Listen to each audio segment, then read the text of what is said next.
తాజా 30 సుచిలీక్స్లో అర్ధరాత్రి ఎవరి వీడియోను రిలీజ్ చేస్తారో అని అందరూ ఎదురు చూశారు. అనుకున్నట్లుగానే ఒక వీడియోను రిలీజ్ చేశారు. ఇది నగ్నంగా ఉంది. నగ్నంగా ఉన్న ఈ వీడియోలో ఒక హీరోయిన్ ఉంది. అందులో ఉన్న ఆమె పార్ట్నర్ ఫేస్ కనపడకుండా ఈ వీడియోను రిలీజ్ చేశారు. ఇందులో ఫేస్ కనపడకుండా ఉన్నది ప్రముఖ తమిళ డైరెక్టర్ కావచ్చని భావిస్తున్నారు. హీరోయిన్ ఎవరన్నది స్పష్టంగా తెలియడం లేదు. దీనికి సంబంధించి ఫుల్ వీడియోను తర్వాత రిలీజ్ చేస్తామని సుచిలీక్స్ వెల్లడించింది. ట్విట్టర్లోని సుచిలీక్స్లో అన్ని నగ్న ఫోటోలు, నగ్న వీడియోలు ఉన్నాయి. ఈ అకౌంట్లోకి వెళ్ళకపోవడం మంచిది. అర్ధరాత్రి విడుదలైన వీడియోలో ఉన్నది ఏ హీరోయిన్ తెలుసుకోవాలంటే దానికంటే ముందు జరిగిన ఒక సంఘటనను పరిశీలించాలి. ప్రముఖ తమిళ డైరెక్టర్ సెల్వరాఘవన్ భార్య గీతాంజలికు ఆండ్రియా పంపినట్లుగా చెబుతున్న ఒక మెయిల్ను సుచిలీక్స్ బయటపెట్టింది. ఇది నిజమైందో కాదో తెలియదు కానీ ఇందులో ఆండ్రియా ఒక రహస్యాన్ని బయటపెట్టింది. సెల్వరాఘవన్ మధ్యలో ఆపేసిన ది గోస్ట్ అనే సినిమాలో తాను నగ్నంగా నటించినట్లు ఆండ్రియా చెప్పింది.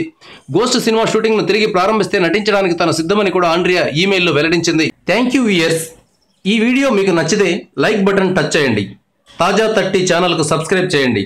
మీ మిత్రులకు షేర్ చేయండి.